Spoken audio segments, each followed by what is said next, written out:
عوام کو ملک کو تبدیلی کی ضرورت ہے. تبدیلی لانے کے دو طریقے ہیں. یا تو جو موجودہ جمہوری عمل ہے تمام تر کوتاہیوں کے ساتھ اس کو برداشت کیجئے، یا پھر یہ ہے کہ اس جمہوری عمل کے چلانے والوں کو کسی طریقے سے ہٹائیے اور نئے لوگوں کو لے کے آئیے جو جلد از جلد ترقی کا باعث بن سکیں. عمران خان صاحب کا خیال یہ ہے کہ موجودہ جمہوریت کو سب سے زیادہ نقصان پہنچا رہی ہے، کیونکہ اصل جمہوریت نہیں ہے. خان صاحب، تبدیلی پھر کس طرح لے کے آئیں گے؟ الیکشن کے ذریعے لے کے آئیں گے نا. آپ کو کنسٹیچوئنسی کے اندر جانا ہوگا، کیمپین کرنی ہوگی، ووٹ کھینچنا ہوگا. آپ کے برابر میں پرویز الہی صاحب کا بندہ بھی کھڑا ہوگا، پیپلز پارٹی کا بندہ بھی کھڑا ہوگا. کوئی الیکشن وہ جیتیں گے، کوئی یہ جیتیں گے. تو اس طرح مل جل کے تبدیلی آئے گی نا. آپ تو بالکل ایک ایکسکلوسیو سٹینڈ لیا ہوا کہ یہ سارے فارغ ہیں اور بس مجھے آپ ووٹ دیں. نہیں طلعت، پہلے تو میں یہ بتاؤں کہ سوائے جمہوریت کے اور کوئی حل نہیں ہے. یا یہ تو ایک ثابت ہو گیا. صرف یورپ کی میں اگزامپل دیتا ہوں کہ آدھا یورپ ڈیموکریٹک ہو گیا اور آدھا یورپ ٹوٹیلیٹیرین بن گیا، کمیونزم کے اندر آ گیا اور ان کی جو نان ڈیموکریٹک سٹیٹس بن گئی. جرمنی آدھا ہو گیا. 50 سال کے بعد جو ڈیموکریٹک تھے وہ اوپر چلے گئے اور جو نان ڈیموکریٹک تھے وہ نیچے آ گئے. تو ہمارے سامنے مثال ہے، اس کے علاوہ کوئی حل نہیں ہے. لیکن جمہوریت کی پری ریکوزٹس ہیں. نمبر 1 آزاد الیکشن کمیشن، نمبر 2 ایک آزاد عدلیہ، اور نمبر 3 آزاد میڈیا. 2 تو ہو گئی ہیں. سپریم کورٹ آزاد ہے، حالانکہ اس کے بڑے حملے ہو رہے ہیں اس کے اوپر، اور دوسرا میڈیا آزاد ہے، اس کے اوپر بھی حملے ہو رہے ہیں. رہ گیا الیکشن کمیشن. یہ جس وقت آزاد ہو گیا اور جو صحیح معنی میں نادرا کے کارڈز کے اوپر جس طرح ہندوستان میں الیکٹرانک ووٹنگ ہوتی ہے وہ ہو گئی، میں آپ کو یقین دلاتا ہوں کہ پاکستان کے آگے ایک سنہری دور آ رہا ہے. یہ مجھے نظر آ رہا ہے. میں آپ کو وہ آدمی کہہ رہا ہے جو کہ صرف ایک ہی، اگر کوئی پبلک کے اندر جا رہا ہے یا جلسے کر رہا ہے وہ میں ہوں. پچھلے 1.5 سال سے اور کوئی نہیں اس وقت لیڈر نکل رہا ہے کیونکہ سیکیورٹی تھریٹس ہے.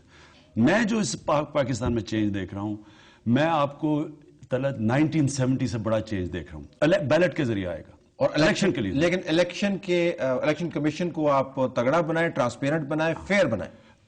نادرا کے کارڈز پہ الیکشن کروائیں. یہ جو ہر حلقے میں 25 ہزار جعلی ووٹس درج کی ہوئی ہیں پرانے کارڈز کے اوپر. یہ تمام اگر عمران ہو بھی نادرا کارڈز ہو جائے نا تو یہ سارا ایک جمہوری طریقے سے یہ تبدیلی آئے گی. لیکن جتنی بڑی تبدیلی بھی آئی، اگر آپ پولیٹیکل میتھمیٹکس کو ذہن میں رکھیں تو اب ذوالفقار علی بھٹو سے بہتر الیکشن تو نہیں لڑ پائیں گے نا. لیکن آپ کی پارٹی 1996 میں بنی اور اب 2010 ہے اور اگلا الیکشن، اس میں آپ کتنا کیمپین کر لیں گے. ذوالفقار علی بھٹو سے بڑی سیٹیں نہیں لے پائیں گے، لیکن ان کو بھی کولیشنز کے اندر بیٹھنا پڑا، ایسے لوگوں کے ساتھ بات کرنی پڑی جن کے ساتھ نظریاتی طور پر ان کے اختلافات تھے.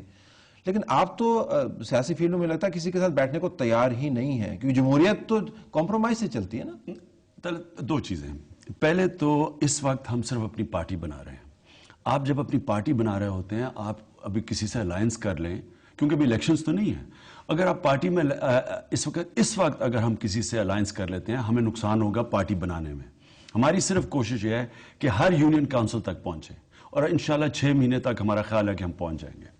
دوسری چیز کہ الائنس تب ہوتی ہیں، ایک تو الائنس ہوتی ہے الیکشن جب اناؤنس ہوتا ہے، ایک الائنس ہوتی ہے الیکشن کے بعد بھی ہو سکتی ہے. جب آپ کی ایک رزلٹ آتا ہے تو تب ہو سکتی ہے. 2 ٹائپس ہیں.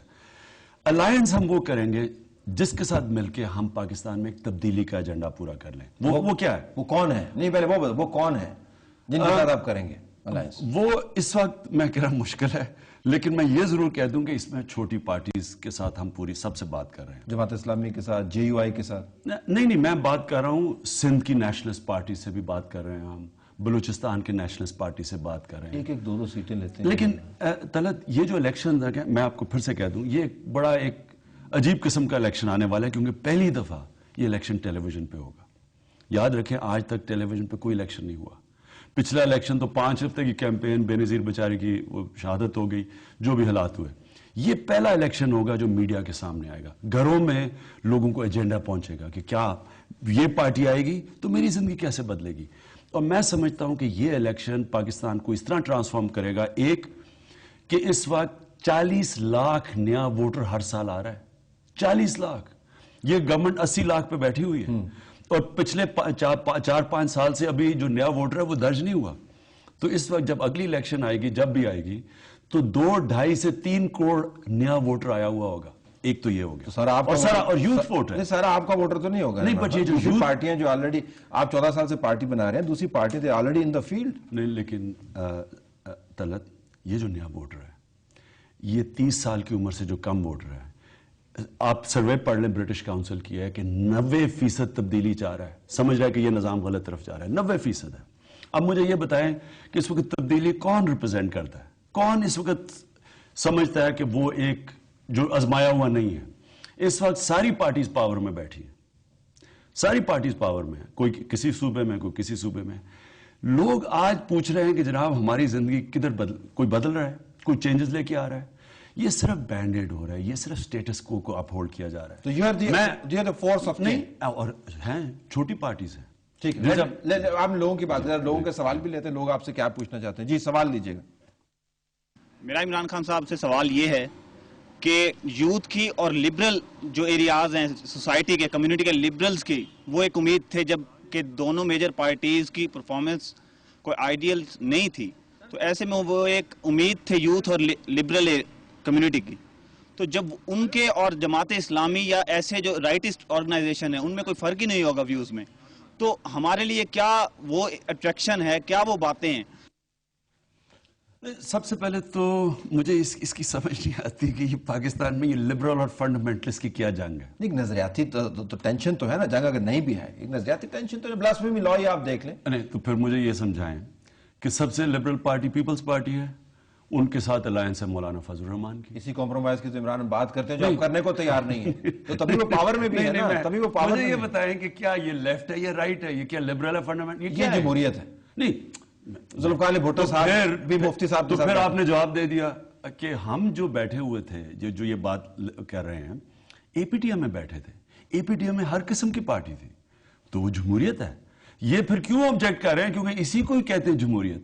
ہاں, اس کے اندر رائٹ کی بھی پارٹیز تھی جن کو آپ لیفٹ کی بھی پارٹیز کہتے ہیں, لیکن میرا موقف کچھ اور ہے. طلعت, پاکستان کا مسئلہ لبرل فنڈامنٹلسٹ نہیں ہے, یہ امریکنوں کا مسئلہ ہے. ایرانین ریولوشن کے بعد وہ مسلمان سوسائٹیز کو ڈیوائیڈ کر دیا انہوں نے, یہ لبرل ہے, یہ فنڈامنٹلسٹ ہے, کیونکہ وہ ہمیں اس نظر سے دیکھ رہا ہے. ہم کیوں اپنی آپ کو اس نظر سے دیکھ رہے ہیں؟ ہمیں دیکھنا چاہیے سٹیٹس کو اور اینٹی سٹیٹس کو. اصل مسئلہ یہ ہے, اب یہ جو عدلیہ کی آزادی کے لیے لوگ کھڑے ہوئے تھے, یہ کیا موومنٹ تھی؟ یہ لیفٹ تھی یا رائٹ تھی؟ یہ سٹیٹس کو اور اینٹی سٹیٹس کو کی تھی. لوگ تبدیلی چاہ رہے ہیں, لیکن لوگ نیا نظام چاہ رہے ہیں. نظریاتی طور پر آپ جب ہم بات کرتے ہیں تو آپ کے حوالے مذہبی حوالے, میں اب تو وضاحت دے رہا ہوں کہ وہ کیوں سوال.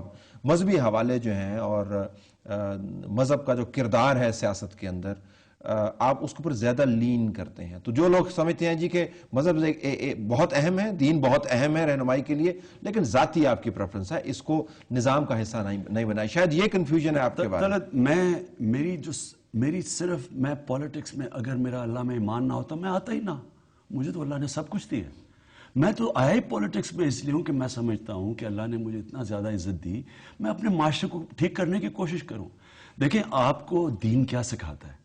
آپ کو دین سکھاتا ہے کہ آپ اس دنیا میں کسی مقصد کے لیے آئے ہیں. عمران خان کروڑ روپیہ بنا سکتا ہے, کوئی کام کیے بغیر 4 کرکٹ کے اوپر باتیں کروں, جو مجھے آفرز ہیں, مجھے تو کچھ کرنے کی ضرورت نہیں ہے. میں اس کو ایک ذمہ داری سمجھتا ہوں, ایک انسان ہوتے ہوئے.